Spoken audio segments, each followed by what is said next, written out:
Mysteries to Die For is brought to you by Down and Out Books. This episode's featured release is State of Shock by M. Todd Henderson. When Jante Turner is murdered just days before she takes the mantle as the new dean of Rockefeller University Law School in Chicago, Royce Johnson is approached to help solve the murder. Recently released from prison, the ex-FBI agent has his own problems. Still, he takes the job. Soon, Johnson finds himself at the intersection of higher education, Chicago politics, big money, and murder. Johnson races up a river of corruption running from deep pocket donors of the university to Northside developers and a Southside alderman who is heir to the throne in City Hall.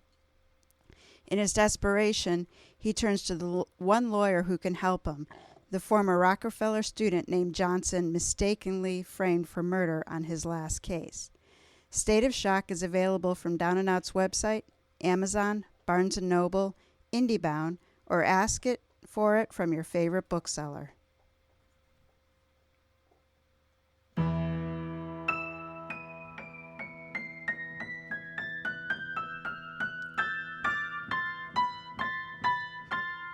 This is Mysteries to Die For.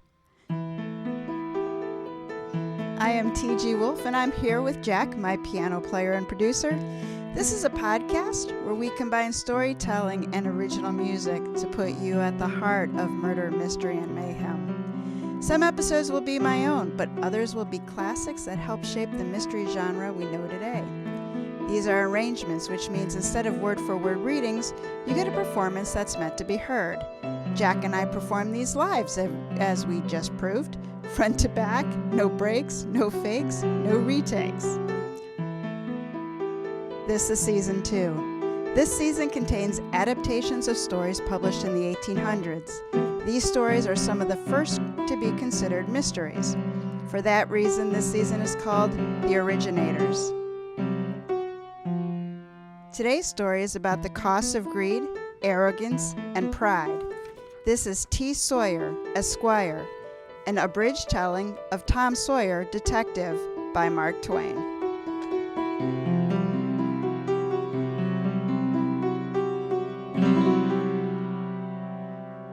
All right, Jack. So this story today takes place shortly after Tom Sawyer and Huck Finn free their friend Jim from Tom's aunt and uncle's farm in Arkansas. Since that told me nothing about the story, the setting of the story, not being like a literature person, I went and Googled what was the setting for Huck Finn, and the answer was it dated like 40 or 50 years ago. So The Adventures of Huck Finn was published in 1884, making the setting the 1830s to the 1840s. Tom Sawyer Detective was published in 1896. Location was a little bit harder to figure out. Tom and Huck lived in the fictional town of St. Petersburg, Missouri, and that's said to really be Hannibal, Missouri, where Mark Twain lived. In Huck Finn, Huck and Jim sailed down the Mississippi from St. Petersburg to Arkansas. Jim and Huck disembarked near the Missouri-Tennessee-Arkansas border. So based on this, like we did in a previous episode, I picked a town that I like the name of. This time I picked Osceola, Arkansas, and that's where our pin is on the map. So the zip code is 72370. It was founded in 1837, so it was around when the story was written, and it was incorporated in 1853 with growing steamboat traffic. Travel time from the Royal Observatory, which is home to the Prime Meridian, is about 15 hours. You'd fly from Heathrow to Memphis, and then you would drive about an hour north to Osceola. I hope I'm saying that right and not totally butchering it. Osceola is only a 90-minute drive to Senatobia, Mississippi, and that's where we had dropped the pin for our second story this season. With us being up here in northeast Indiana, Jack, when I hear Missouri, I tend to think south, like way south. So it blew me, I'm geographically challenged, that Hannibal is no further south than Indianapolis, the city I go to all the time. And it's hours north of Evansville, Indiana, which was where I was just a couple weeks ago. You know what we really need, Jack? We need a road trip to all these places that we feature on our stories here. Alright, let's talk about some ratings in Goodreads. Personally, I was surprised at them. With over 2,000 ratings, the average is 3.56, which in my opinion vastly underrates it. 30% of readers rated it a 4 and 35% a 3. So here's one 3-star review. I can see why this wasn't as successful as the first 2 books in the series. It took me a little while to get into, and it was a bit ho-hum in the beginning, but I enjoyed it more as it went on. You have to stretch your mind a little to accept the plot, and of course the book is a reflection of its times and settings. Another 3-star reviewer wrote, "Fun little romp. If I'm not mistaken, the last written story featuring our friends Tom and Huck." I think there was another one. "I enjoyed these one-off tales, the other being the fantastical Jules Verne-esque balloon ride Tom Sawyer abroad. I think it's abroad. And half wished Twain had scribbled more of them, even knowing he was doing them for quick cash. There's nothing wrong with the writer earning a buck. But all things must come to an end eventually. It was good to know you boys because there was nothing like reading the Mark Twain adventures while you're in the middle of the Mark Twain National Forest. Jack, we should go there." Other reviews were similar, but in the actual most of the reviewers seemed to like the story more than their star ratings, but I guess that just goes to show because, everyone has their own scales.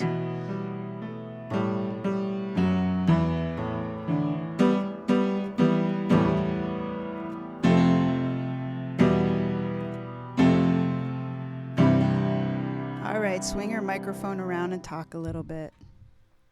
I don't want to. Let's hear your shining voice. Everyone is aware of the fact that Mark Twain's real name is Samuel Clemens. I would. If you asked me on the street, hey, what's Mark Twain's real name? I would definitely say good old Sam Clemington. But not everyone knows his middle name. And that's correct, because no one needs to know. It's a cool name. You have to share it. I wrote it down for you to share. It's Langhorne. Are you happy? With the E on the end. Oh my gosh. Foghorn Leghorn. Do you remember that cartoon? Yeah, I just know that it exists. All right. Everyone. Wait. No, I didn't. They just both start the same. Everyone knows some of Mark Twain's stories were set along in the Mississippi. But not everyone knows he really was a steamboat pilot. He really was. It took him 2 years of training to earn the title and position. Seems like a lot of work for a lot of nothing. He took the name. I'm kidding. No, that's rude. I didn't actually hear what you said. Well, good. Maybe if I don't enunciate myself in the slightest, I can just say anything. What was I even talking about? Oh, yeah. It took him 2 years of training to earn the title and position, and he took the name that the world would know him by from this time of the Mississippi. And a captain, he knew who used the words to... What sentence am I reading? Did I miss a period? He took the name that the world would know him by from his time on the Mississippi, and a captain he knew who used the words to sign reports. Okay, that's a sentence. The words Mark Twain would be called out when the depth of the river measured 12 feet or 2 fathoms. What? Oh, yeah. The safe water depth for the big steamboats. 2 years to drive a steamboat. Well, I mean, you got people's lives in your hand. You got to learn how to do it. But, how much do you have to know? Delegate? Come on, delegate, right? 2 years? 2 years. 2 years of apprenticing. I mean, I guess it takes a while to do anything nowadays, but still, 2 years. All right, fine. I guess it's not a lot compared to probably the fact that it's probably more than 2 years now. Yeah, if that was think still getting a captain's license is like a big deal. Yeah, but of a steamboat, there you go. Yeah. Over his life, Mark Twain did a little bit of everything. He worked as a printer's apprentice, a typesetter. Heck's a typesetter? Like for printing presses, where you put the letters in the position so that when you run it, that's like old school technology. Well, he did that. He was a steamboat pilot, as we already talked about, a miner, maybe not the 49er, and, he was a journalist, writer, speaker, social activist, yada, yada, yada. He learned a lot of money. Oh, he earned a lot of money.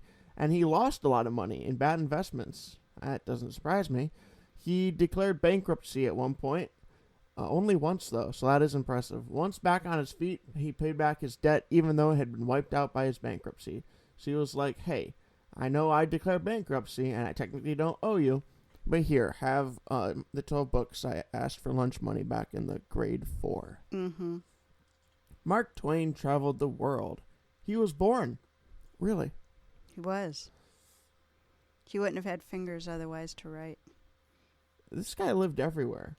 He was born and raised in Missouri, lived in Nevada, San Francisco. San Francisco. He lived in Nevada, San Francisco, Elmira, New York, and Hartford, Connecticut. That is, none of those places in any way are related to each other. Except that Mark Twain lived in them all. And he's barely been to Hawaii. When they called the they were called the Sandwich Islands, and he worked a bit in London and did extensive traveling around the Mediterranean. He's by far one of the most interesting writers that we've covered. He was everywhere. Mark Twain was quoted a lot, and here are a few of his quotes. All right. It's not the size of the dog in the fight. It's size of the fight in the dog. And we got one of those dogs. Her name's Mia. Don't let schooling interfere with your education. That's kind of funny. Buy land. They're not making it anymore. Actually, they are. So did you know that like every year we get like a couple centimeters of land? I mean, it's underwater, so I guess not really. I didn't know that. But I do know, is it in some of the Gulf countries that they're creating land in the water, like islands, man-made islands. So I guess they are making land again. I know there's a couple countries that are currently losing land due to erosion. And apparently they're slowly global warming and losing all that stuff. Oceans come up, eat the land. Anywho, the last one was go to heaven for the climate, go to hell for the company. That's a good one. Yeah, I guess it is. It took me a second. I'm not dumb, but come on. I can't understand why she walks like a woman and talks like a man. Oh, Lola. All right, well, we are nearly ready to begin our story. Jack, you can reset your microphone and warm those fingers back up. And I'll explain why we're doing adaptations of these early stories instead of performing them as they were written. 2 main reasons. Usually here is where I say these stories are very cool, but the language from the 1800s is hard. Not true with Twain. His is very easy to read. In fact, today's story is more of an abridging than an adaptation because his language is so smooth. Second, though, the style and length were not created for listening. They were created for reading. This one was shorter than many others, but it's still too long for us. And actually, this is going to be one of our longest podcasts because this story's so cool. Which is stupid. It's not stupid. It's that cool. With these adaptations, we keep the heart of the story, preserving the groundbreaking narrative, but update the packaging for easier digestion. This is one that definitely fits our definition of a mystery, as Tom and a sometimes reluctant Huck are unraveling the mystery of who killed, well, you're going to find out in a minute who died. An interesting note, Mr. Twain added a small foreword saying that this mystery was his retelling of real events of an old-time Swedish trial. So it's kind of funny that one reviewer said you had to suspend imagination, and here is the author himself saying that this is a true story in some way. And with that, we are ready for T. Sawyer, Esquire. Jack, take us away.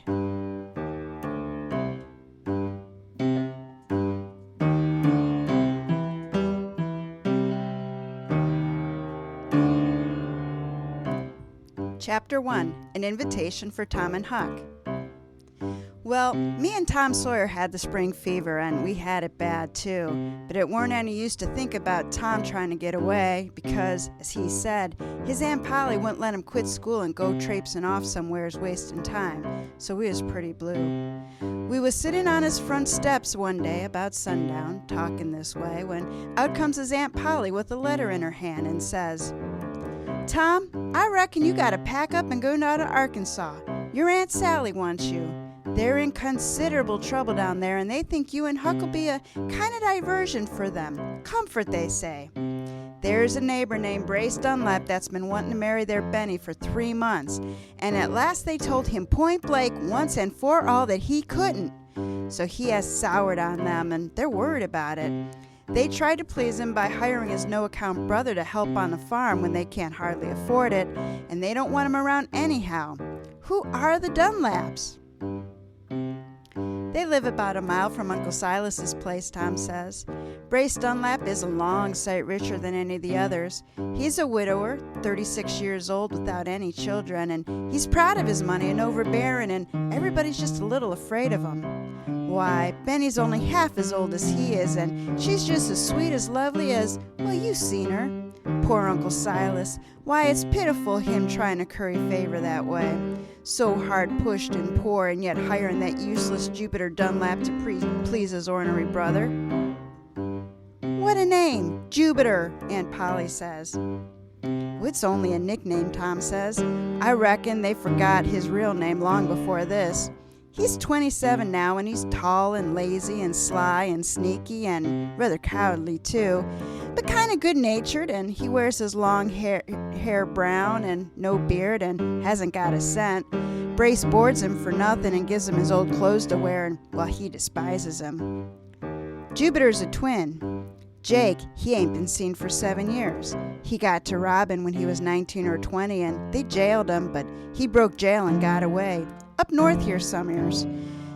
They used to hear about him robbing and burglaring now and then, but that was years ago. He's dead now, at least that's what they say. They don't hear about him anymore.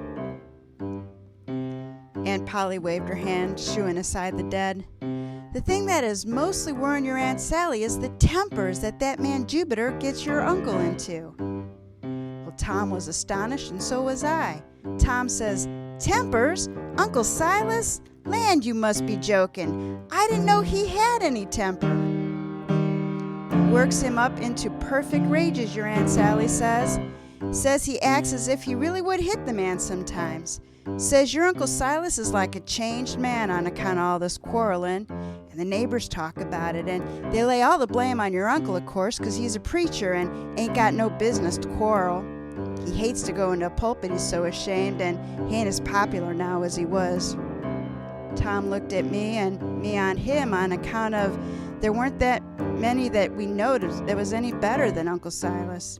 Why, Aunt Polly, he was always so good and kind and moony and absent-minded and chuckle-headed and lovable. Why, he's just an angel. What can be the matter, do you reckon?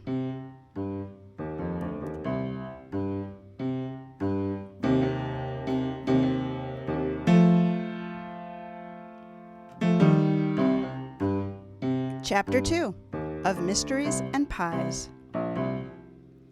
Tom and me had powerful good luck because we got a chance in a stern wheeler from away north, which was bound for one of them bayous or one-horse rivers way down Louisiana way.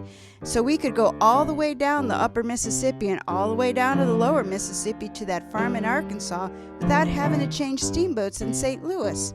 Not so very much short of 1,000 miles at one pull. From the very start, me and Tom allowed that there was somebody sick in the stateroom next to ours because the meals was always toted in there by a waiter. By and by we asked about it. Tom did, and the waiter said it was some man, but he didn't look sick. If he was sick, he would pull his clothes off some time or another. Don't you reckon he would? Well, this one don't. At least he don't ever pull off his boots anyway. The mischief he don't. Not even to go to bed? It was always nuts for Tom Sawyer, a mystery was. If you laid out a mystery and a pie before me and him, you wouldn't have to say take your choice. It was a thing that would regulate itself. Because in my nature, I've always run to pie, while in his nature, Tom has always run to mystery. People are made different, and it's the best way. Tom says to the waiter, "What's the man's name?" "Phillips," the waiter says. "I think he got aboard in Alexandria, up in the Iowa line." To which Tom says, "What do you reckon he's a-playin'?" The waiter took to thinking for a minute, and then he says, "I ain't any notion. I never thought of it." I says to myself, there's another one that runs to pie. Tom, he weren't done. Anything peculiar about him? The way he acts or talks? No, nothing, the waiter says, except he seems so scary and he keeps his door locked day and night both. When you knock, he won't let you in till he opens the door a crack and sees who it is. By Jiminy, that's interesting. I'd like to get a look at him. Tom studied over it, and then he says, Looky here, you lend me your apron and let me take his breakfast in the morning. I'll give you a quarter. Well, in the morning, we both put our aprons on and got a couple of trays truck, and Tom, he knocked on the door. The man opened it a crack, and then he lets us in and shut it quick. By Jackson, when we got a sight of him, we most dropped the trays. And Tom says, Why, Jupiter Dunlap, where'd you come from? Well, the man was astonished, of course, and first off he looked like he didn't know whether to be scared or glad or both or which, but finally settled down on to being glad. Then his color come back some, though at first his face had turned pretty white. So we got to talking together while he ate his breakfast, and he says, But I ain't Jupiter Dunlap. I just as soon tell you who I am, though, if you'll swear to keep mum, for I ain't no Phillips either. Tom says, We'll keep mum, but there ain't no need to tell who you are if you ain't Jupiter Dunlap, 'cause if you ain't him, you're the t'other twin, Jake. You're the spittin' image of Jupiter. Well, I am Jake, but looky here. How do you come to know us Dunlaps? Tom told about the adventures we had down there at Uncle Silas's last summer, and when he see that there weren't anything about his folks, or him either for that matter, that we didn't know, he opened out and talked perfectly free and candid. How they talk about me these days, he asked. Why, they don't talk about you at all, Tom says. At least only just a mention once in a time. They think you're long go dead. No, you speaking true, honor bright now? Jake, he jumped up excited. Then I'm saved. I'm saved, sure. I'll go home. They'll hide me and save my life. I've never done you any harm, and I'll never do you any as God is in the heavens. Swear you'll be good to me and help save my life. We talked along, and he got a little handbag and begun to open it and told us to turn our backs. We done it, and when he told us to turn around again, he was perfectly different to what he was before. He had on blue goggles and the naturalist-looking long brown whiskers and mustaches you've ever seen. His own mother wouldn't have known it was him. He asked us if he looked like his brother Jupiter now. Tom, he has studied a while, and then he says, Well, of course, me and Huck are going to keep Mum them, but if you don't keep Mum yourself, there's going to be a little bit of a risk. It ain't much, maybe just a little bit. I mean, if you talk, won't people notice that your voice is just like Jupiter's? And mightn't it make them think of the twin they reckon was dead? Maybe he weren't dead at all, but maybe was hid all this time on another name. By George, he says, you're a sharp one. You're perfectly right.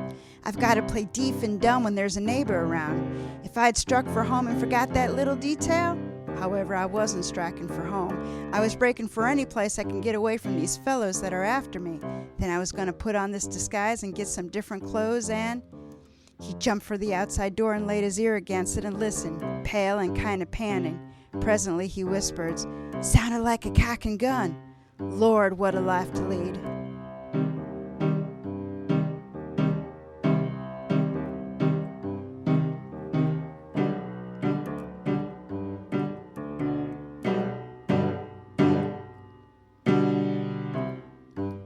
Chapter 3, A Diamond Robbery.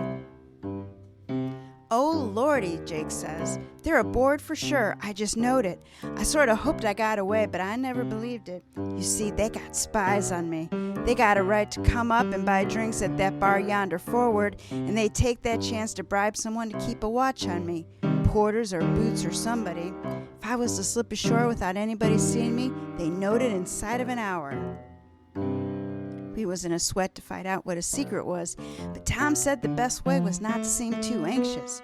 Then he'd likely drop himself into it with one of his talks. But if we got to asking questions, well, he'd get suspicions and shut up his shell. Pretty soon, sure enough, he was telling. And here's what he says. It was a confidence game. We played it at a jewelry shop in St. Louis. What we was after was a couple of noble big diamonds, big as hazelnuts, which everybody was running to see. We was dressed up fine, and we played it on them in broad daylight. We ordered the diamonds sent to the hotel for us to see if we wanted to buy them. And when we was examining them, we had paste counterfeits already, and them was the things that went back to the shop, and we said the water wasn't quite fine enough for $12,000. $12,000, Tom says. Was they really worth all that money, do you reckon? And you fellas got away with them? Easy as nothing, Jake says. I don't reckon the jewelry people know they've been robbed yet. But it wouldn't be good sense to stay around St. Louis, of course, so we considered where to go. One was for one way and one another, so we throwed up heads or tails on the upper Mississippi one. We done up the diamonds in paper and put our names on it and put in the keep of the hotel clerk and told him not to ever let either of us have it again without the others was on hand to see it done. Then we went downtown, each by his own self, because I reckon maybe we all had the same notion, to rob the others. Jake took his time telling us of the distrust and the distaste the thieves had for one another. They all was sneaky and full of trickery. In fact, if it weren't for the crime they took delight in planning and doing, them three thieves might be considered geniuses. We ain't got space here for the long of it, so I'll keep it to the short of it. Jake and a thief named Bud worked it to take the diamonds, outsmarting the third thief, Hal, who was foolish enough to be sleeping. Only Hal outsmarted the two outsmarters, 'cause all the two of them got was sugar. Jake and Bud went back, Hal still sound asleep, but didn't find nothing except what God gave him. It took Jake some time, but he figured it out. Jake, he is a smart one.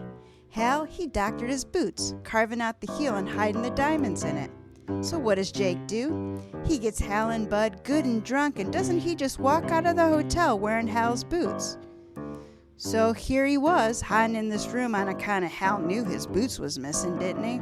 And he knew what was in those boots that was missing.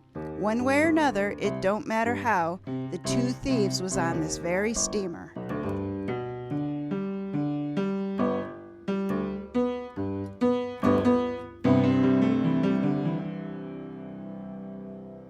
Chapter 4. The Three Sleepers. Twice we stopped to fix the machinery and laid a good while, once in the dark, but it wasn't dark enough and Jake was afeard to skip. But the third time we had to fix it, there was a better chance. We laid up a country wood yard about 40 miles above Uncle Silas's place, a little after 1 at night, and it was thickening up and going a storm. So Jake, he laid for a chance to slide. We begun to take in wood.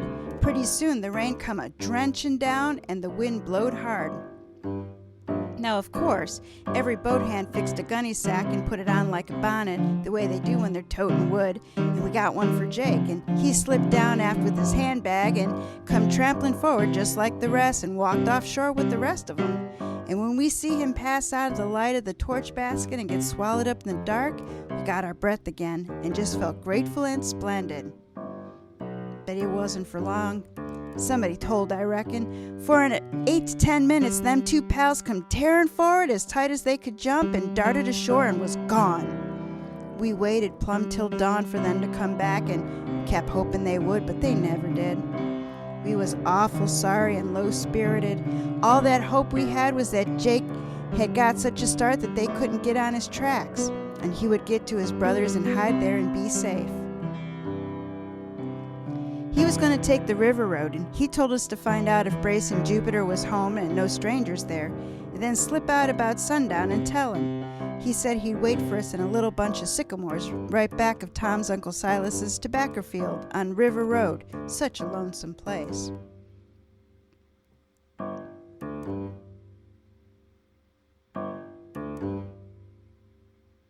Chapter 5. A Tragedy in the Woods. We didn't get done tinkering the machinery till late in the afternoon, and so it was getting pretty dim by the time we turned the corner of the sycamores, sweating and panting with that long run, and see the sycamores 30 yards ahead of us, and just as we see a couple of men running to the bunch and heard 2 or 3 terrible screams for help. Poor Jake is killed for sure, we says. We were scared through and through and broke for the tobacco field and hid there, trembling so our clothes could hardly stay on. And just as we skipped in there, a couple of men went tearing by, and into the bunch they went, and in a second out jumps 4 men and took out and off the road as tight as they could go, 2 chasing 2. We laid down kind of weak and sick and listened for more sounds, but didn't hear none for a good long while but just our hearts. We was thinking of that awful thing laying yonder in the sycamores, and it seemed like being that close to a ghost, it gave me cold shudders. The moon came a-swelling up out of the ground now, big, powerful, round, and bright, behind like a comb of trees, like a face looking through prison bars, and the black shadows and white places begun to creep around it. It was miserable quiet, and still, and night breezy, and graveyardy, and scary. All of a sudden, Tom whispers, "Look, what's that?" "Don't," I says. "Don't take a person by surprise that way. I'm most ready to die anyway without you doing that." "Look," he says. "It's something coming out of the sycamores. It's terrible tall. Oh, Lordy, Lordy, let's keep still. It's coming this way." Tom, he was so excited he could hardly get enough breath to whisper. I had to look. I couldn't help it. So now we was both on our knees with our chin on a fence rail and gazing. Yes, and gasping too. It was coming down the road, coming in the shadow of the trees, and you couldn't see it good, not till it was pretty close to us. Then it stepped right into a bright splotch of moonlight, and we sunk right down into our tracks. It was Jake Dunlap's ghost. That's what we said to ourselves. Well, we couldn't stir for a minute or two, and then it was gone. We talked about it in low voices. Tom says, "They're mostly dim and smoky, or like they're made out of fog, but this one wasn't." "No," I says. "I seen the goggle and the whiskers perfectly plain, but it had its bag along. I noticed that. How can there be a ghost bag, Tom?" "Shoo, I wouldn't be as ignorant as that if I was you, Huck Finn. Whatever a ghost has, it turns to ghost stuff. They gotta have their things too, like everybody else. You see yourself that it has his clothes was turned to ghost stuff. Well, then, what's to hinder its bag from turning too? Of course it done it." Well, that was reasonable. I couldn't find no fault with it. Bill Withers and his brother Jack come along by talking, and Jack says, "What do you reckon he was toting?" "I don't know, but it was pretty heavy," Bill says. "Stealing corn from old Parson Silas, I judged." "So did I," Jack says, "and so I allowed I wouldn't let on to see him." Then they both laughed and went out on a hearing. It showed how unpopular old Uncle Silas had gotten to be now. They wouldn't have let nobody steal anybody else's corn and never done anything to him. We heard some more voices mumbling along towards us and getting louder, and sometimes a cackle of a laugh. It was Lem Beebe and Jim Lane. Jim Lane says, "Who? Jupiter Dunlap?" "Oh, I don't know. I reckon so. I seen him spading up some ground long about an hour ago, just before sundown, him and the parson. Said he guessed he wouldn't go tonight, but we could have his dog if we wanted him." "Too tired, I reckon," Lem Beebe says back. "Yes, he works so hard." They cackled at that and went on by. Tom said we better jump out and tag along after them, 'cause they was going our way and it wouldn't be comfortable to run across that ghost all by ourselves. So we done it, and we got home all right.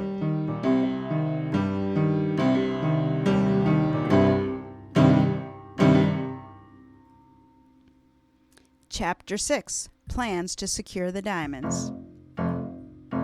"Was that ghost barefooted?" "The kind of questions you asked, Tom Sawyer." "No, it wasn't. It had its boots on. I seen 'em plain." "What of it?" "Means that thieves didn't get the diamonds," Tom says.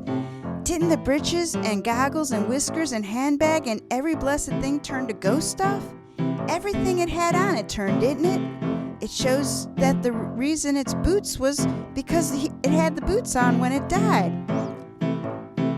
And if that ain't proof that them blatherskates didn't get the boots, I'd like to know what you'd call proof.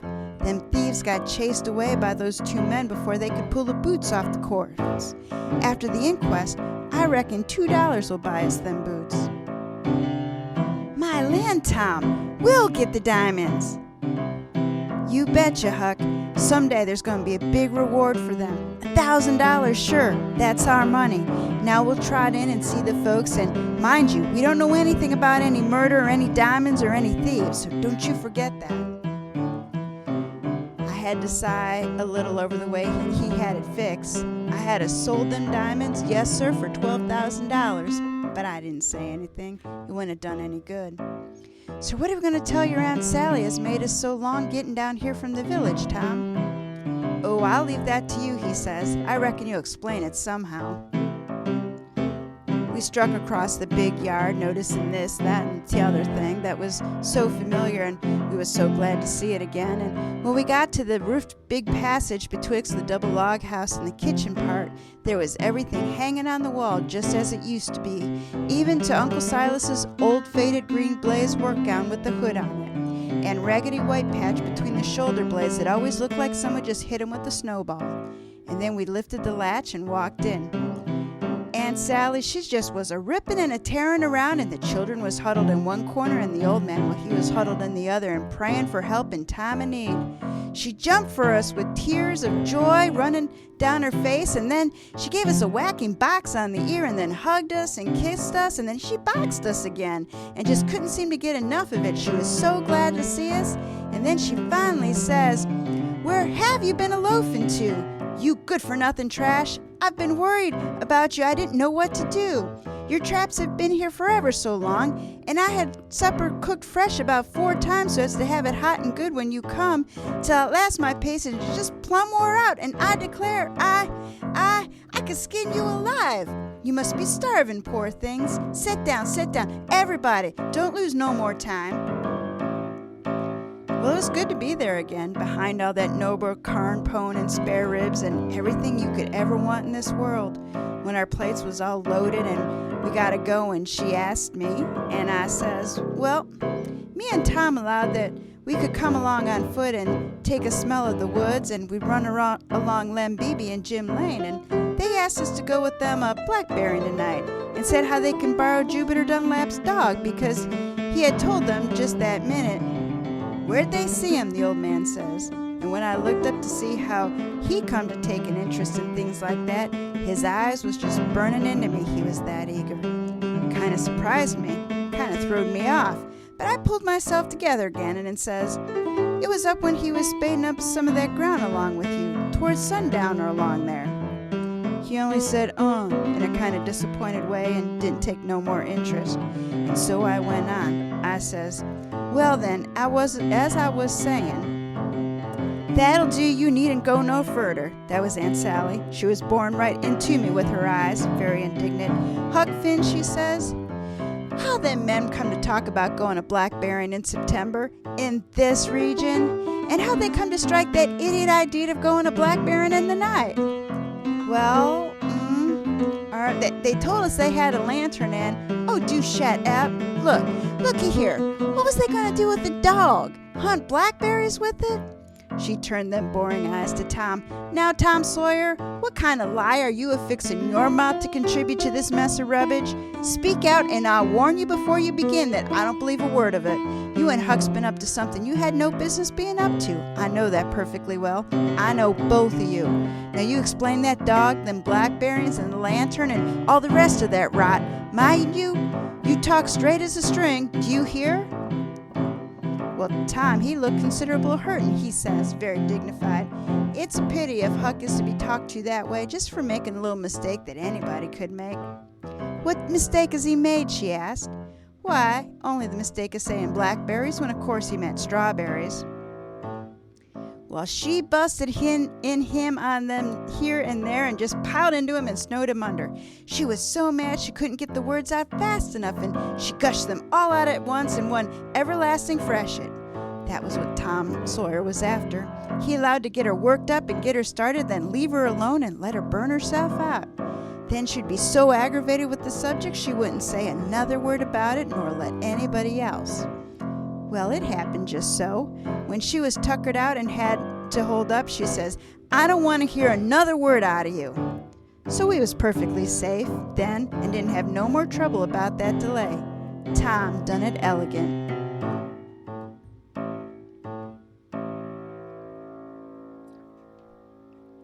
Chapter 7, A Night's Vigil. By and by, a spell after supper, come Brace Dunlap's man saying Brace was getting tired of waiting supper on Jupiter, and would Uncle Silas please send him where he was. I never seen Uncle Silas speak up so sharp and fractious before. He says, "Am I his brother's keeper?" And then he kind of wilted together and looked like he wished he hadn't spoken so, and then he says very gentle, "But you needn't say that, Billy. I took sudden and irritable, and I ain't very well these days, and not hardly responsible. Tell him he ain't here." My Aunt Sally, she was busy getting the children ready for bed, so by and by it got dull and tedious, and me and Tom took a turn in the moonlight and fetched up in the watermelon patch, and we ate one and had a good deal of talk. And Tom said he'd bet the quarreling was all Jupiter's fault, and he was going to be on hand the first chance he got and see, and if it was so, he was going to do his level best to get Uncle Silas to turn him out. And so we talked and smoked and stuffed watermelons much as 2 hours, and then it was pretty late, and when we got back to the house it was quiet and dark. Everyone had gone to bed. Tom, he's always seeing everything, and now he sees that the old green blaze work gown was gone, and he said it wasn't gone when we went out, so he allowed it was curious, and then we went up to bed. We found we couldn't sleep. We sat up a long time and smoked and talked in low voice and felt pretty dull and downhearted. We talked the murder and the ghost over and over again and got so creepy and crawly we couldn't get any sleep, no how, no way. By and by, when it was away late in the night and all the sounds was late sounds and silent, Tom nudged me and he whispers to me to look, and I done it, and there was a man poking around in the yard like he didn't know just what he was wanting to do. It was pretty dim and we couldn't see him good. Then he started for the stile, and as he went over, the moon came out strong, and he had the long-handed shovel over his shoulder, and we see the white patch on the old work gown. So Tom says, "Uncle Silas, he's a-walking in his sleep." I wish we was allowed to follow him and see where he was going to. There, he's turned down by the tobacco field, out of sight now. It's a dreadful pity he can't rest no better. We waited a long time, but he didn't come back anymore, or if he did, he'd come around the other way. So at last we was tuckered out and went to sleep and had nightmares, 1,000,000 of them. But before dawn we was awake again, because meantime a storm had come up and been a-ragin', and the thundering and lightning was awful, and the wind was a-thrashing the trees around, and the rain was driving down in slantin' sheets, and the gullies was running rivers. Tom says, "Looky here, Huck, I'll tell you one thing that's mighty curious. Up to the time we went out last night, the family hadn't heard about Jake Dunlap being murdered. Now, the men that chased Hal and Bud away would spread that thing around in a half hour, and every neighbor that heard would have shined it out and fly around from one farm to the other to be the first to tell the news. Land, they don't have such big things here twice in 30 years. Huck, it's mighty strange, and I don't understand it." We was out and gone the minute the rain stopped. It was just broad day then. We loafed along the road and now and then met a person and stopped and said howdy and told them when we come and how we left the folks at home and how long we was going to stay and all that. And none of them said a word about that thing, which was just astonishing and no mistake. Tom said he believed if we went to the sycamores we'd find that body laying there solitary and alone and not a soul around. He said he believed the men chased the thieves so far in the woods that the thieves probably seen a good chance and turned on them at last, and maybe they all killed each other, so there ain't anybody left to tell. First we knowed, gabbling all along, we was right at the sycamores. The cold chills trickled down my back, and I couldn't budge another step, for all of Tom's persuading. But he couldn't hold in. He got to see if the boots was safe on the body yet. So he crope in, and the next minute he come out again with his eyes bulging. He was so excited. He says, "Huck, it's gone." Well, I was astonished, and I says, "Tom, you don't mean it." "It's gone, sure. There ain't a sign of it. The ground is trampled some, but if there was any blood, it's all washed away by the storm, for it's all puddles and slush in there." At last I give in and went and looked for myself, and it was just as Tom said. There weren't a sign of a corpse. "Turn it," I said. "The diamonds is gone. Don't you reckon the thieves slunk back and lugged 'em off, Tom?" "Looks like it. It just does." "No, where'd they hide 'em, do you reckon?"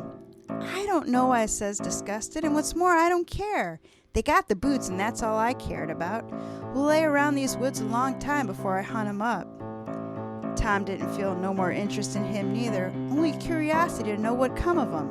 But he said we'd lay low and keep dark, and it wouldn't be long till the dogs or somebody came and rousted 'em out. We went back home to breakfast, ever so bothered and put out and disappointed and swindled. I weren't ever so down on a corpse before.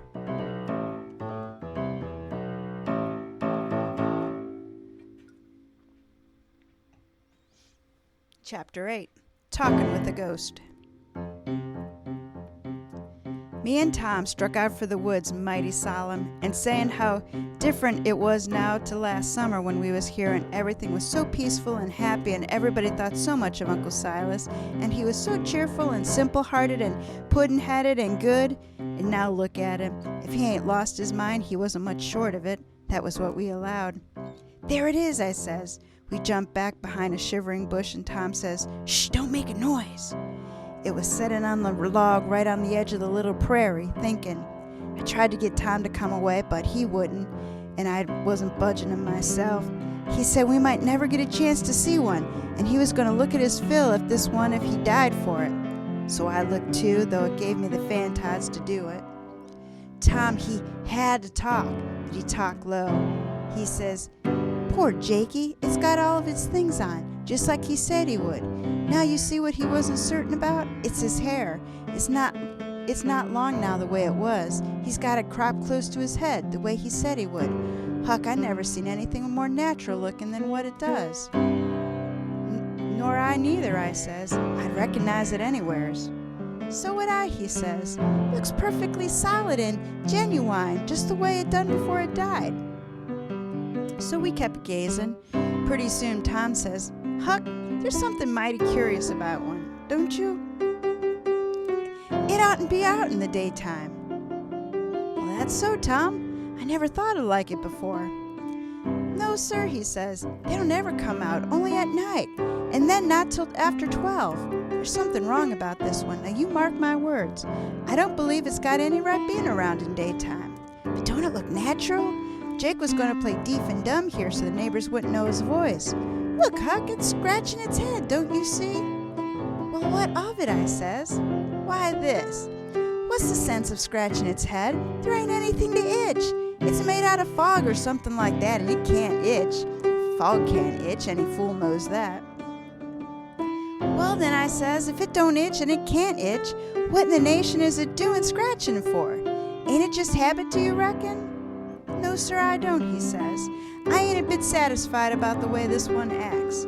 I got a blame good notion it's a bogus one. I have, as sure as I'm sitting here. Because if it... Huck!" "Well, now what's the matter?" I says. "You can't see the bushes through it." "Why, Tom, so it's sure. It's as solid as a cow." I sort of begin to think, Huck, it's biting off a chaw tobacco. By George, they don't chaw. They ain't got nothing to chaw with. Huck, that ain't a ghost at all. It's Jake Dunlap his own self. "Oh, your granny," I says. "Huck Finn, did we find any corpse in the sycamores?" "No." "Why, Tom, you know we heard." "Yes, we heard a howl or two. Does that prove anybody was killed?" "Course it don't." "And we seen 4 men run, and then this one comes walking out, and we took it for a ghost." "No more ghost than you are. It was Jake Dunlap his own self, and it's Jake Dunlap now. He's been and got his hair cropped the way he said he would, and he's playing himself for a stranger, just the same as he said he would. Ghost? He's as sound as a nut." And then I see it all, and we had took too much for granted. I was powerful glad he didn't get killed, and so was Tom, but we wondered which he would like best, for us to never let on to know him, or how. Tom reckoned the best way would be to go and ask him. So he started, but I stayed behind a little because I didn't know it might be a ghost after all.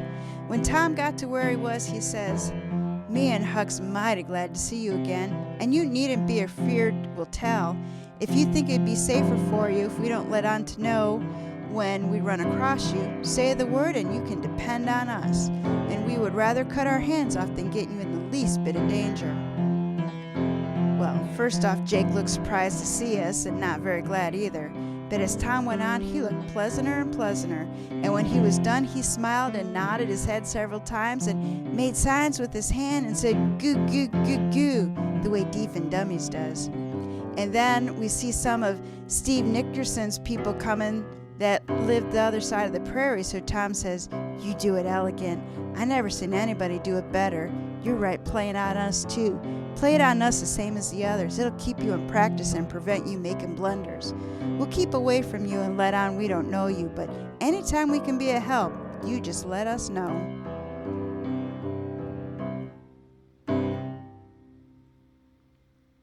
Chapter 9. The Finding of Jupiter Dunlap. Well, 2 or 3 days went along and everybody got to getting uneasy about Jupiter Dunlap. Everybody was asking everybody if they had any idea what had become of him.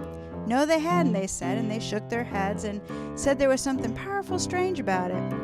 Another and another day went by, and then there was a report that got around that perhaps he was murdered. You bet that made a big stir. Everybody's tongue was clacking away after that. Saturday, 2 or 3 gangs turned out and hunted the woods to see if they could run across his remainders. Me and Tom helped, and it was noble good times and exciting. Tom, he was so brimful of it he couldn't eat nor sleep nor rest. He said if we could find that corpse, we would be celebrated and more talked about than if we got drowned. The others got tired and gived up, but not Tom Sawyer. That weren't his style. Saturday night, he didn't sleep any. Hardly, trying to think up a plan, and towards daylight in the morning, he struck it.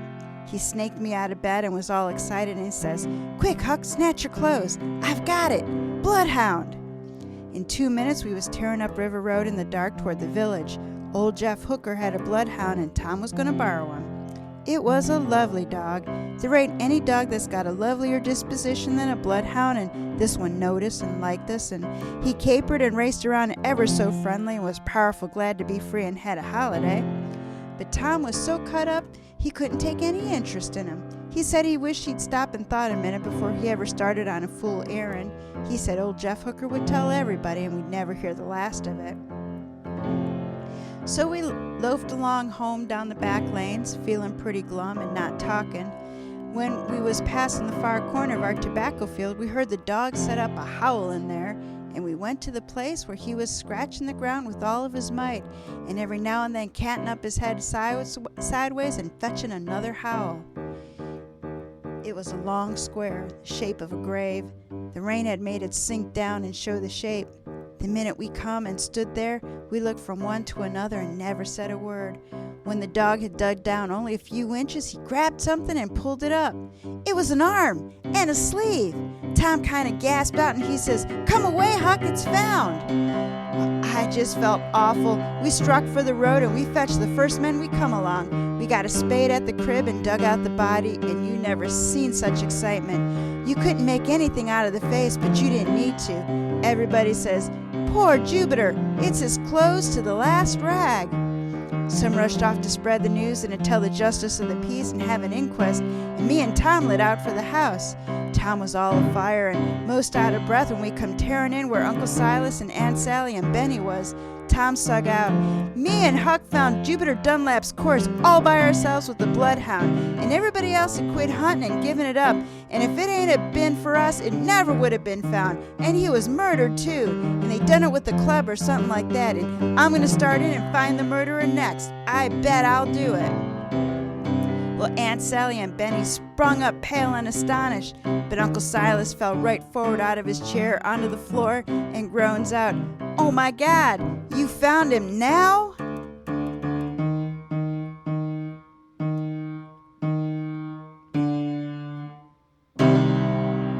Chapter 10. The Arrest of Uncle Silas.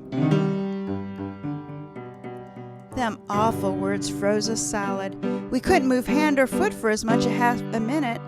Then we kind of come to and lifted the old man up and got him into his chair, and Benny petted him and kissed him and tried to comfort him, and poor Aunt Sally, she done the same. But poor things, they was so broke up and scared and knocked right out of their minds that they didn't hardly know what it was about. With Tom, it was awful. It most petrified him to think he maybe got his uncle into 1,000 times more trouble than ever, and maybe it wouldn't have ever happened if he ain't been so ambitious to get celebrated and let the corpse alone the way the others done. But pretty soon he come out of it again and says, "Uncle Silas, don't you say another word like that. It's dangerous, and there ain't no shade of truth to it. No, I done it. Poor Jupiter, I done it." Then he went on and told us about it and said it happened the day me and Tom come, along sundown. He said Jupiter pestered him and aggravated him till he was just so mad he sort of lost his mind and grabbed up a stick and hit him over the head with all of his might, and Jupiter dropped in his tracks. Then he was scared and sorry and got down on his knees and lifted his head up and begged to see and speak and say he wasn't dead, and for long he come to, and when he seen who it was holding his head, he jumped up like he was most scared to death and cleared the fence and tore to the woods and was gone. So he hoped he wasn't hurt bad. But laws, Uncle Silas says, it was just fear that gave him that last brush of strength. Of course it soon played out and he laid down in the bush and there wasn't anybody there to help him, and he died. But Tom says, "No, you ain't going to be found out. You didn't kill him. One lick wouldn't kill him. Somebody else done it, and somebody buried him. Now who?" He shut off sudden, and I knowed the reason. It gave me cold shudders when he said them words, because right away I remembered us seeing Uncle Silas prowling around with the long-handled shovel in the middle of the night. Then comes a heavy pounding at the door. "By the authority of the state of Arkansas, I arrest you for the murder of Jupiter Dunlap," shouts the sheriff.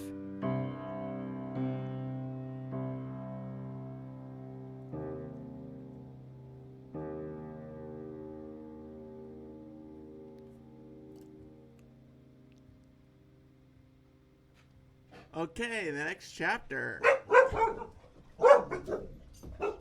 Jack scared the dogs. I said the next chapter, relax.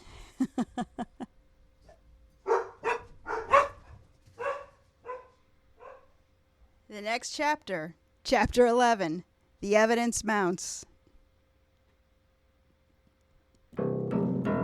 So at last the trial come on, towards the middle of October, and we was all in the court. The place was jammed, of course. Poor old Uncle Silas, he looked more like a dead person than a live one. His eyes was so hollow and he looked so thin and so mournful. Benny, she sat on one side of him and Aunt Sally on the other, and they had veils on and was full of trouble. But Tom, he sat by our lawyer, and he had his finger in everywheres, of course. The lawyer let him, and the judge let him. He most took the business out of the lawyer's hands sometimes, which was well enough because that was only a mud turtle of a back settlement lawyer and didn't know enough when to come in when it rains, as the saying is. They swore in the jury, and then the lawyer for the prostitution got up and began.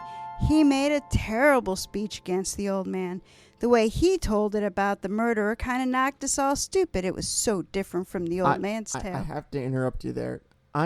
So I know Mark Twain happened to say some words instead of other words. Did you say he stood up in front of the prostitution? The lawyer for the prostitution got up and begun. All right. Well, pretty sure prosecution is the right word there, but you know what? We'll stick with prostitution. That's the way Huck calls it throughout the entire rest of the story. It is the prostitution. Well, they swore in the jury, and then the lawyer for the prostitution got up and begun. He made a terrible speech against the old man. The way he told the tale about the murder knocked us all stupid. It was so different from the old man's tale. He said he was going to prove that Uncle Silas was seen to kill Jupiter Dunlap by two good witnesses and done it deliberate. And he said he was going to kill him with the very minute he hit him with the club. And they seen him hide Jupiter in the bushes. And they seen that Jupiter was stone dead, and said Uncle Silas come later and lugged Jupiter out to the tobacco field, and the two men seen him do it, and said Uncle Silas turned out away in the night and buried Jupiter, and a man had seen him at it. And when that lawyer was done telling the jury what he was going to prove, he sat down and begun his work on his witnesses. First, he called a lot of them to show that there was bad blood betwixt Uncle Silas and the diseased. They told how they had heard Uncle Silas... The deceased? The diseased? The diseased. All right. First, he called out a lot of them to show that there was bad blood betwixt Uncle Silas and the diseased. They told him how he had heard Uncle Silas threaten the diseased one time and another, and how it got worse and worse, and everybody was talking about it, and how diseased got afraid for his life and told one or two or three of them that he was certain Uncle Silas would up and kill him sometime or another. Well, Tom and our lawyer asked them some questions, but it weren't no use. They stuck to what they said. Next, they called up Lem Beebe, and he took the stand. It come to mind then how Lem and Jim Lane had come along talking that time about borrowing a dog or something from Jubiter Dunlap, and that brought up blackberries and the lantern, and what that brought up Bill and Jack Withers, and how they passed by, talking about a man stealing Uncle Silas's corn, and that fetched up our old ghost that come along at the same time and scared us so, and he was here too, a privileged character on account of his being deaf and dumb and a stranger. They had fixed him a chair inside the railing where he could cross his legs and be comfortable, whilst all the other people was all jammed in so they could hardly breathe. So it all come back to me just the way it was that day, and it made me mournful to think about how pleasant it was up to then and how miserable ever since. Then Beebe swore and said, I was a-comin' along that day, 2nd of September, and Jim Lane was with me, and it was towards sundown, and we heard a loud talk like quarreling, and we was very close, only the hazel bushes between, that's along the fence, and we heard a voice say, I told you more than once I'd kill you, and knowed all along it was this prisoner's voice. And then we see a club come up above the bushes and then down out of sight again, and heard a smash and thump, and then a groan or two, and then we crept soft to where we could see, and there lay Jubiter Dunlap dead, and his prisoner was standing over him with the club, and the next he hauled the dead man into a clump of bushes and hit him, and then we stooped low to be out of sight and got away. I looked at Tom and I got cold shivers. Why, he was in the brownest study you'd ever see, miles and miles away. He weren't hearing a word Lem Beebe was saying, and when he got through he was still in that brown study just the same. Our lawyer joggled him, and then he looked startled and says, Take the witness if you want it. Leave me alone, I want to think. Well, that beat me. I couldn't understand it. So the mud turtle, he tackled the witness, but it didn't amount to nothing. He made a mess of it. Then they called up Jim Lane, and he told the very same story again. Exact. Tom never listened to this one at all, but he sat there thinking and thinking, miles and miles away. So the mud turtle went in alone again and come out just as flat as he'd done before. The lawyer for the prosecution looked very comfortable, and the judge looked disgusted. You see, Tom was just the same as a regular lawyer, nearly, because it was Arkansas law for a prisoner to choose anybody he wanted to help as lawyer. And Tom had had Uncle Silas shove him into the case, and now he was botching it, and you could see the judge didn't like it much. The lawyer for the prosecution called Bill Withers. Bill Withers swore and said, I was coming along about sundown, Saturday, September 2nd, by the prisoner's field, and my brother Jack was with me, and we seen a man toting off something heavy on his back, and allowed it was a man stealing corn. We couldn't see distinct. Next we made out it was one man carrying another, and the way it hung, so kinda limp, we judged that it was somebody that was drunk. And by the way the man's walk, we could see it was Parson Silas, and we judged he had found Sam Cooper drunk in the road, which he was always trying to reform him, and he was toting him out of danger. Tom, he went on thinking and never took notice. So our lawyer took the witness and then the best he could, and it was plenty poor enough. Then Jack Withers, he comes on the stand, and he told the same tale, just like Bill done. Brace Dunlap, sworn in, said, I was in considerable trouble a long time about my poor brother, but I reckon things weren't so bad as he made out, and I couldn't make myself believe anybody would have the heart to hurt that poor harmless creature like that. By jings, I was sure I'd see Tom get a kind of faint little starter, but then I was disappointed again. And you know, Brace says, I couldn't think a preacher would hurt him. It weren't natural to think such a unlikely thing. I never paid much attention, and now I shan't ever forgive myself. For if I had done something different, my poor brother would be with me this day, not laying yonder murdered, and him so harmless. broke down there and choked up and waited to get his voice, and people all around said the most pitiful things, and women cried, and it was very still in there and solemn. And old Uncle Silas, poor thing, he gave out a right moan so everybody heard him. Then Brace, he went on. Saturday, September 2nd, he didn't come home to supper. Away late in that awful Saturday night, when I was wandering about this prisoner's place, grieving and troubled, I was down by the corner tobacco field, and I heard the sound of digging in the gritty soil. I cropped nearer and peeped through the vines that hung on the rail fence, and seen this prisoner shoveling with the long-handled shovel, heaving earth into a big hole that was mostly filled up. His back was to me, but it was bright moonlight, and I knowed him by the old green blaze work gown with the splattery white patch in the middle of the back that somebody had hit him with a snowball. And he was burying the man he murdered. Slumped down in his chair and crying and sobbing, and most everybody in the house burst out wailing and crying and saying, "Oh, it's awful, awful, horrible!" And there was the most tremendous excitement, and you could hear yourself think. Right in the middle of it jumps up old Uncle Silas, white as a sheet, and he sings out, "It's true, every word. I murdered him in cold blood." By Jackson, it petrified them. People rose up wild all over the house, straining and staring for a better look at him. And the judge was hammering his mallet, and the sheriff was yelling, "Order! Order in the court! Order!" Tom Sawyer never looked once at him. Never once. He just sat there gazing with his eyes something else. I couldn't tell what. And so the old man raged right along, pouring his words out like a steam of fire. "I killed him. I'm guilty. I never had the notion in my life to hurt him or harm him, spite all them lies and threaten him, till the very minute I raised the club. Then my heart went cold. Then the pity all went out, and I struck to kill. In that one moment, all my wrongs came into my mind, all the insults that man and his scoundrel brother there had laid upon me, and how they laid together to ruin me with the people, and take away my good name, and drive me to some deed that would destroy me and my family that hadn't ever done them no harm, so help me God. And they had done it in a mean revenge. For why? Because my pure innocent girl here at my side wouldn't marry that rich, insolent, arrogant coward, Brace Dunlap, who's been sniveling here over the brother he never cared a brass farthing for." I see Tom give a jump, this time glad, to dead certainty that I saw it. And then in a moment I told you about, I forgot my God, and I remembered only my heart's bitterness. God forgive me, I struck to kill. In 1 second I was miserably sorry, oh, filled with remorse, but I thought of my poor family, and I must hide what I'd done for their sakes. I hid the corpse in the bushes, and presently I carried it to the tobacco field, and there, deep in the night, I went with my shovel and buried it where...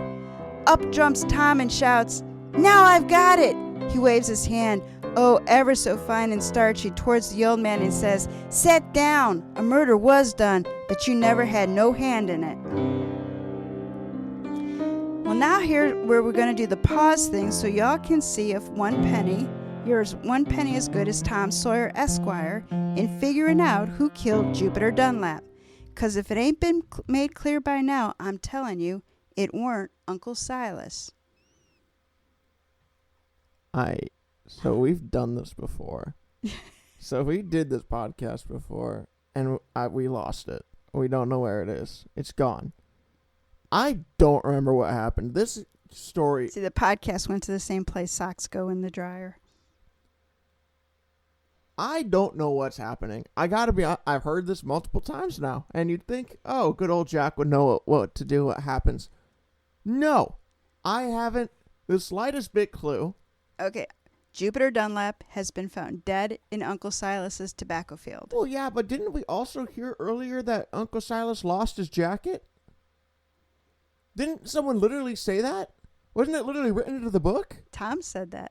Well, then, you'd think good old Tommy boy would bring that up, wouldn't he? Oh, he's about to. No, we're ignoring this too. No, we're not ignoring this. So Mark Twain wrote this really good. So you have to remember what Tom and Huck saw. Then you have to remember what those men testified to, because there's some lying going on.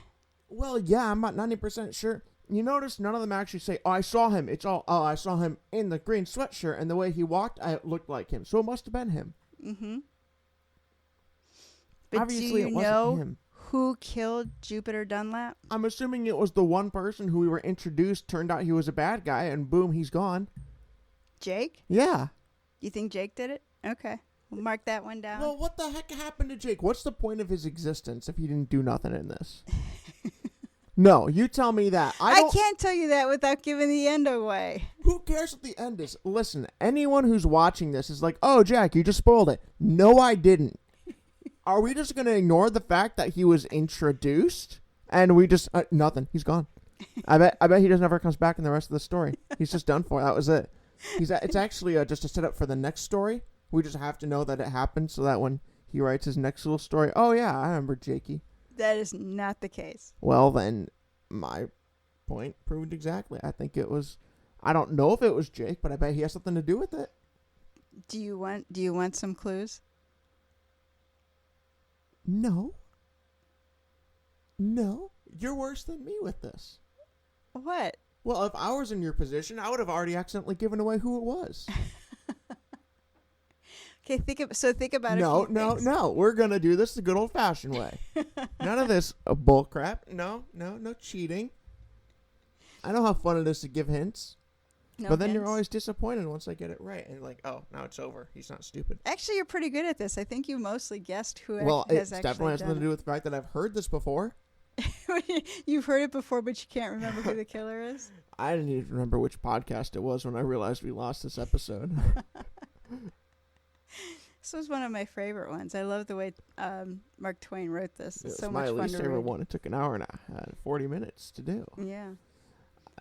Yeah. Shall we get on with the summation here?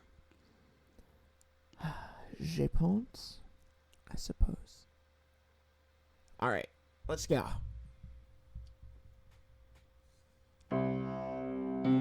Chapter 12. Tom discovers the murderers. Plural, murderers. Tom, he stood there and waited a second or two. That was for to work up an effect, as he calls it. Then, with the judge's permission, he started in just as calm as ever, and he says, "For about 2 weeks now, there's been a little bill sticking on the front of this courthouse offering $2,000 reward for a couple of big diamonds stole at St. Louis. Them diamonds is worth $12,000, but never mind about that till I get to it. Now about this murder, I will tell you all about what happened, who done it, every detail." You could see everybody nestle now and begin to listen for all they was worth. This man here, Brace Dunlap, that's been sniveling so about his dead brother that you know he never cared a straw for, wanted to marry that young girl there, and she wouldn't have him. So he told Uncle Silas he would make him sorry. Uncle Silas knowed how powerful he was and how little chance he had against such a man, and he was scared and worried and done everything he could to think of soothing him over. Even took his no-account brother Jupiter on the farm and give him wages instead of his own family to pay them. And Jupiter done everything his brother could contrive to insult Uncle Silas, and fret him and worry him, and drive Uncle Silas into doing him harm, so as to injure Uncle Silas with the people. And he done it. Everybody turned against him and said the meanest kind of things about him, and gradually broke his heart. Yes, and he was so worried and distressed that he often aren't hardly in his right mind. Well, then on that Saturday that we've all heard so much trouble about, 2 of these witnesses here, Lem Beebe and Jim Lane, come along where Uncle Silas and Jupiter Dunlap was at work. That much of what they said is true. The rest is lies. They didn't hear Uncle Silas say that he'd killed Jupiter. They didn't hear no blows struck. They didn't see no dead man, and they didn't see Uncle Silas hide anything in the bushes. Look at them now, how they set there, wishing they ain't been so handy with their tongues. Anyway, they'll wish it before I get done. That same evening, Bill and Jack Withers did see one man lugging another off. That much of what they said is true. The rest is lies. First off, they thought it was a man stealing Uncle Silas's corn. You notice it makes them look silly now to find out somebody overheard what they said. But that's because they found out by and by who it was doing the lugging, and they know best why they swore their hearts here and they took it for Uncle Silas's by the gate, which it wasn't, and they knowed it when they swore to that lie. A man out in the moonlight did see a murdered person put in the ground in the tobacco field, but it wasn't Uncle Silas that done the burying. He was in his bed at that very time.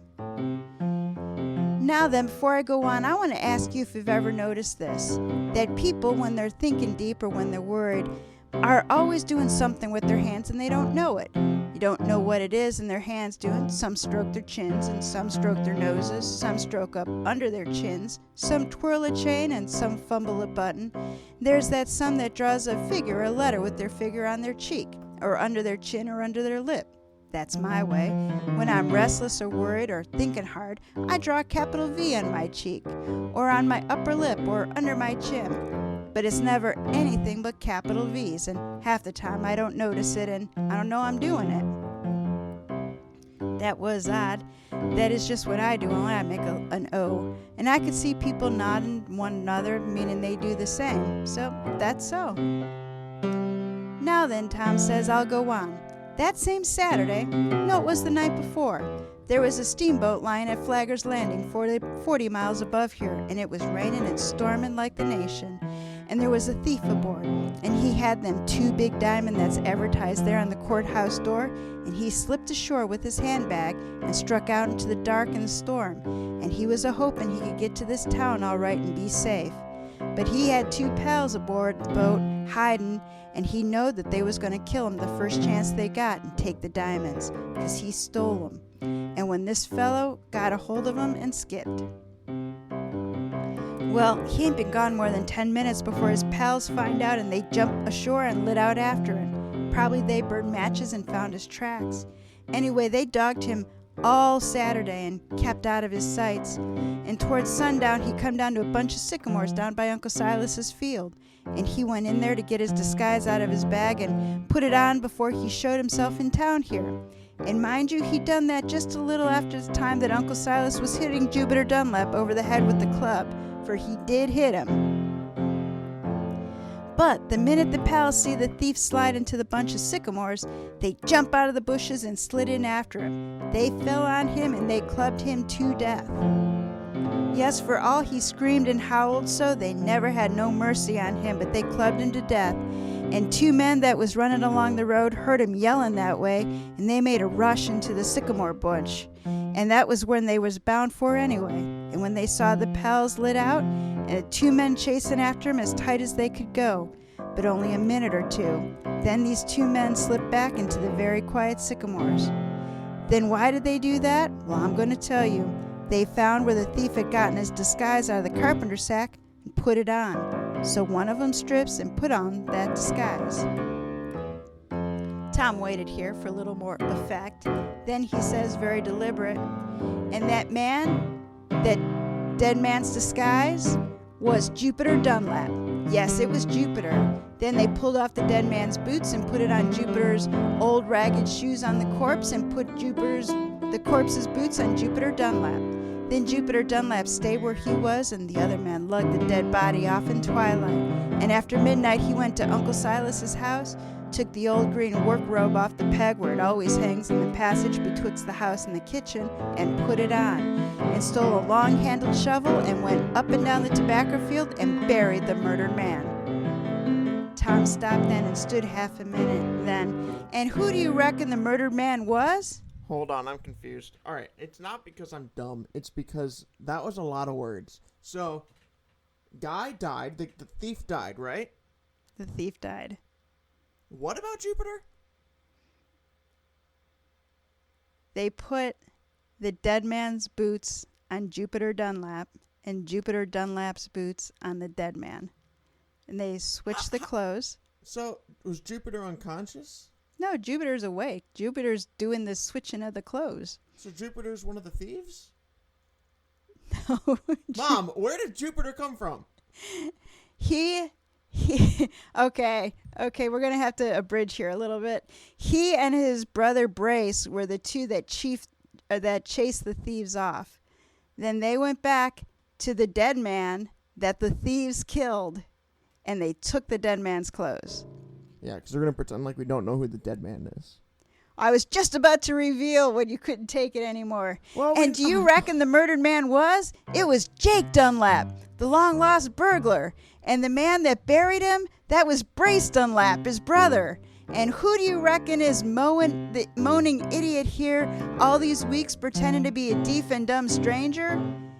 It's Jupiter Dunlap. Does that make sense, Jack? So Jupiter, he was killed by the two thieves. So Jake was killed by the thieves. The two thieves. Jupiter found him with Bracero, or whatever his name is. Brace. His brother Brace. The Bracero program. Yes. And they said, okay, let's switcheroo clothing because we're gonna... They just didn't care about the fact, oh, look, my long-lost dead brother. Well, he got clubbed to death, and they described the face. They said you couldn't tell who it was by the face. They identified the corpse by the clothes. So they didn't know that it was their brother Jake. So why in the heck did they decide, you know what's a good idea? Let's pretend like this guy's dead. Let's read on. This is stupid. It's not. I mean, it's a great Mark Twain book, guys. It's historical. It's all right, let's keep going. When that man there, Brace Dunlap, had most worried the life and sense out of Uncle Silas till at last he plumb lost his mind and hit this other blatherskate, his brother, with the club, I reckon he's seen his chance. Jupiter broke out for the woods to hide, and I reckon the game was for him to slide out in the night and leave the country. Then Brace would make everybody believe that Uncle Silas had killed Jupiter and hid his body somewheres, and that would ruin Uncle Silas and drive him out of the country. Hang him, maybe, I don't know. But when they found their dead brother in the sycamores without knowing it was him, because he was so battered up, they see they had a better thing. Disguise both, and bury Jake, and dig him up presently all dressed up in Jupiter's clothes, and hire Jim Lane and Bill Withers and the others to swear some handy lies, which they done. Well, me and Huck Finn here, we come down on the boat with the thieves, and the dead one told us all about the diamonds and said the others would murder him if they got the chance, and we was going to help him all we could. We was bound for the sycamores when we heard them killing him in there, and we was in there in the early morning after the storm and allowed nobody hadn't been killed after all. And then we see Jupiter Dunlap here spreading around in the very same disguise Jake told us he was going to wear. And we thought it was Jake his own self. And he was a goo-goo and deaf and dumb, and that was according to his agreement. Well, me and Huck went on hunting for the corpse after the others quit, and we found it. Was proud, too. But Uncle Silas, he knocked us crazy by telling us he killed the man. I'd done everything I could the whole month to think of some way to save Uncle Silas, but I couldn't strike a thing. But by and by I had a glimpse of something that set me to thinking. Just a wee glimpse. Only that, and not enough to make sure, but it set me thinking hard and watching when I was only letting on to think. And by, sure enough, when Uncle Silas was piling out that stuff about him killing Jupiter Dunlap, catch that glimpse again. And this time I jumped up and down the proceedings because I knowed Jupiter Dunlap was a-sitting here before me. I knowed him by the thing that I'd seen him do, and I remembered it. I seen him do it when I was here a year ago.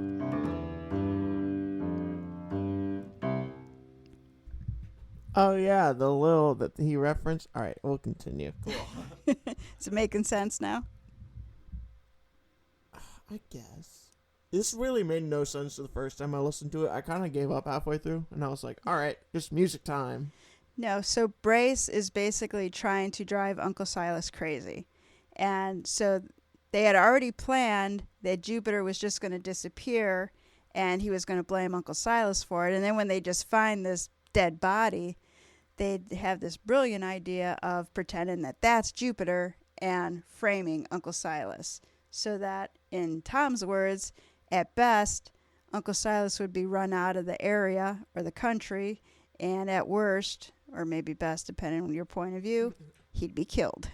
But That just proves how bad of people these guys are.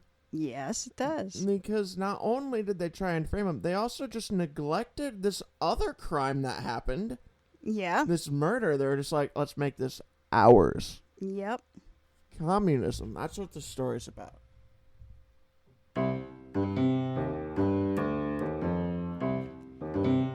Then there was another thundering let go of astonishment and excitement, but Jupiter Dunlap, he was astonished enough, and just as fairly putrefied with astonishment this time.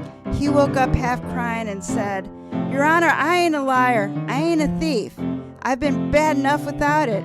I done the other things. Brace, he put me up to it and persuaded me and promised to make me rich someday, and I done it, and I'm sorry I done it. I wish I hadn't, but I ain't stole no diamonds. I ain't got no diamonds on me. I wished I may never stir if it ain't so. Sheriff, you can search me and see."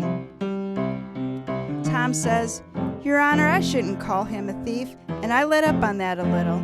He did steal the diamonds, but he didn't know he did. He stole it from his brother Jake after he was lying dead, after Jake stole them from the other thieves.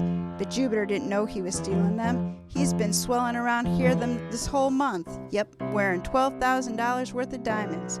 All that riches and going around every day just like a poor man."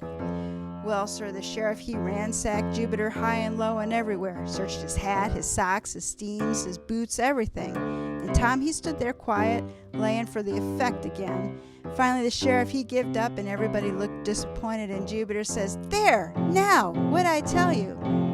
Then Tom, he took an attitude and let on to be studying with all of his might and scratching his head, and then all of a sudden he glanced up chipper and says, "Oh, now I've got it. I forgot," which was a lie, and I knowed it. But he says, "Will somebody be good enough to lend me a small screwdriver? There was one in your brother's handbag that you smooched, Jupiter, but I bet you didn't fetch it with you." Jupiter had his boots on again by now, and the thing Tom wanted was passed over people's heads until he got it. He said to Jupiter, "Put your foot up on this chair." And he knelt down and began to unscrew the heel plate with everybody watching. And when he got that big diamond out of that boot heel and held it up and let it flash and blaze and squirt sunlight every which way, it just took everybody's breath. And Jupiter, he looked so sick and sorry you ain't never seen the like of it. And when Tom held up the other diamond, he looked sorrier than ever. Land, he was thinking about how he could have skipped out and been rich and independent in a foreign land if he'd only had the luck to guess what the screwdriver in the carpenter bag was for. Well, it was the most exciting time, take it all around, and Tom got cords of glory. The judge took the diamonds and he stood up in his pulpit and cleared his throat and shoved his spectacles back on his head, and he said, "I'll keep them and notify the owners, and they send for them. It'll be a real pleasure to me to hand you the $2,000. You've earned the money, yes, and you've earned the deepest and most sincerest thanks of this community besides, for lifting a wronged and innocent family out of ruin and shame, and saving a good and honorable man from a felon's death, and for exposing infamy and punishment of the law, a cruel and odious scoundrel and his miserable creatures." Well, sir, if there had been a brass band to burst out some music then, it would have just been the perfectest thing to see. And Tom Sawyer, he said the same. Then the sheriff nabbed Brace Dunlap and his crowd, and by next month, the judge had them all up for trial, and he jailed the whole lot. And everybody crowded back to Uncle Silas's little old church, and he was ever so loving and kind to him and the family, and couldn't do enough for him. And Uncle Silas, he preached them the blamedest, jumbliest, idiotic sermons you ever struck, and he would tangle you up so you couldn't find your way home in daylight. But the people never let on what they thought, and thought it was the clearest and brightest and most elegant sermons that ever was, and they would sit there and cry for love and pity. But, by George, they give me the Jim Jams and the Fad Todds and the caked up what brains I had and turned them solid. But by and by, they loved the old man's intellects back into him again, and he was sound in his skull as he ever was, which ain't no flattery, I reckon. And so the whole family was happy as birds, and nobody could be gratefuler and lovinger than they was to Tom Sawyer, and the same to me, though I ain't done nothing. And when the $2,000 come, Tom give half of it to me and never told anybody, which didn't surprise me because I knowed him. So there you have it, Jack. A robbery, double-cross, murder mystery. Oh, wait. Don't start there yet. I think we should. Listen, that was the most what in the world ending. I know, and the idea that this is based on a real story, that with the diamonds of the thing. So, I like the way Twain laid out the facts and the lies. Like, you had to really pay attention to the lies because you caught a couple of them. You just were like, well, what? But he said that before. I was like, well, yeah, because the guy lied. Agatha Christie kind of crap. Yeah, I spent a lot of time thinking apart where Jupiter came out of the woods as Jake's ghost and Brace carried Jake's body out. It seemed like there were too many people going out and in, but in the end, Twain covered, that with the line in Tom's, when Tom revealed that Jupiter and Brace had doubled back. So I guess I buy that. If I found any fault with the story, because I like to do that with mysteries, I found 3 little ones. First, Uncle Silas confessed to burying Jupiter when he was really sleeping in his bed. What the hell? Like, Twain gave us nothing to suspect that Silas was wrong in the admission. All he had to do was a couple little words like, well, I must have done it. Who else would have done it? Or Tom asking him if his hands or boots were muddy or something.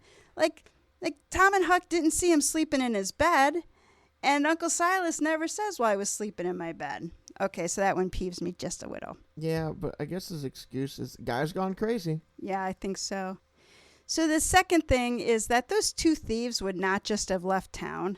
They knew the diamonds were in the boots, and they would have returned and kept after them. I accept that whatever the pair did, Tom and Huck didn't see, so we didn't see, and it doesn't really affect the outcome of the story. But to your point early on, those 2 thieves just sort of disappear, and that seems a little like it's $12,000 worth of diamonds. That wouldn't happen. Yeah. Third, the story opens with Tom and Huck having spring fever and Tom being in school. So what? It's April-ish. Ish. When they arrive in Arkansas, it's September 2nd. In the full original story, Tom and Huck packed that night. Now, I know travel then wasn't as fast as it is now, but Google Maps puts a distance of about 340 miles between Hannibal, Missouri, and Osceola, Arkansas. So even walking at 3 miles an hour for 10 days, they'd have been there in 2 weeks. How did it take him like half a year? Yeah, how did it take him like half a year? I mean, it was a riverboat. If it was slower than walking, why would you do it? Just get on a horse or something. So I also made a list of Huck Finn, like my favorite narrator ever, his word mistakes. You caught a couple of them. The deceased. The diseased instead of the deceased. The prostitute instead of the prostitution. Yep. Jupiter is actually Jupiter, like the planet. Oh my gosh. I didn't catch that one. I was like, it sounds weird, but okay. The word interest, like to be interested in something, it's spelled intrust. INTRUST. I did hear that. I did hear like entrust. I was like, it's because you stopped and corrected you actually had to incorrect yourself. I had to incorrect myself. Yeah. Praps instead of perhaps. Summers instead of somewheres. Tobacco instead of tobacco. Tobacco. Shatter instead of shadow. And I don't know how to pronounce it. It's creator. It sounds looks almost like critter instead of the word creature. Some kind of creature out there. Mm-hmm. And then there were some just really interesting words. Mumble-T Peg. So that was in there. And that's a game in which a player flips a knife so the blade will stick in the ground. So you know that the game that people were playing like with water bottles, trying to get it to land on its bottom? Yeah. Yeah, but it's with a knife. Oh.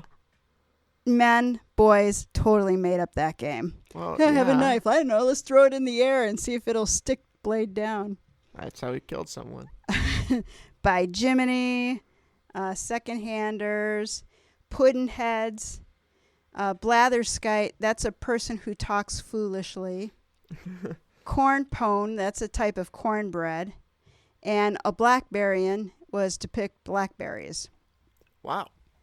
So if you have an extra hour or two and want to pass the time with the original, I really enjoyed it. A couple little things on the story, but it was a fun read.